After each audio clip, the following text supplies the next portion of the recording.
Albuquerque. 2 days ago, I met this incredible person, Constance Paige Young, who has been teaching me about how to better understand this moment we're in. And we were talking yesterday, and Constance said to me, I just don't get it that people aren't really understanding what a grave moment this is. Now, and we are in a grave moment. We certainly are. Yeah, so thank you for giving me a few minutes to just kind of talk a little bit about what this moment is. But as background, you've been through a few things. Yeah, I've been through a few things. In 2017, I made a decision with a whole lot of other brave folks to stand up to white supremacy, and I went out to Charlottesville, Virginia, and unfortunately, I got injured in that car attack. And I went on to be one of the first injured people to talk to the press. I also participated in Virginia State Court and federal court in an effort to find justice that route. And it's been a harrowing journey. Yeah. So you're wearing the reality of the kind of power we're seeing in the White House. Yeah. And in the federal government on your body. I am. On your body. And how does that help inform how you're metabolizing what's going on today? It feels urgent. Unfortunately, it feels familiar. I'm from the Deep South, and my whole family is down in the Deep South. We are descendants of enslaved people.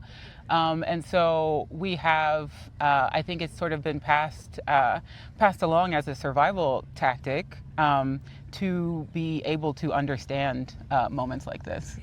Yeah. So to circle back to where we started, when you said to me, why aren't people getting that this is our house is on fire? How are you seeing the people aren't getting it, and what should we be doing to have them get it? So I think one of the things is that fascism is a wolf in sheep's clothing. It does not announce itself, and so I think people are accustomed to life a certain way, and they want to hold on to that. I also think that folks are accustomed to ceding their power to institutions. The ACLU will do it. They'll handle it. I sent them $50 last year, or just anything. I think we're extremely accustomed to ceding our power to institutions. I think another thing is sometimes we get wrapped up in national news, and we should absolutely pay attention to things that are happening on a national scale, but we also need to really dial into our own local communities. These are rural communities, urban communities, the communities that we hold close to us. We need to sort of heal harms that are happening around us. We need to no longer be ideological purists. That's for sure. And we need to be more forgiving of each other because we need each other to survive during these times. And again, I'm not suggesting that we don't care about national news, but I think where we can make the most impact is being aware of what's happening in our own neighborhoods. If we were to give folks one thing that you think they could do, where they could connect to others in their own communities and stop relying on these institutions to fix it all, what would it be? Have conversations with each other, understand where the pain points are, and we can start coming up with solutions together for our issues.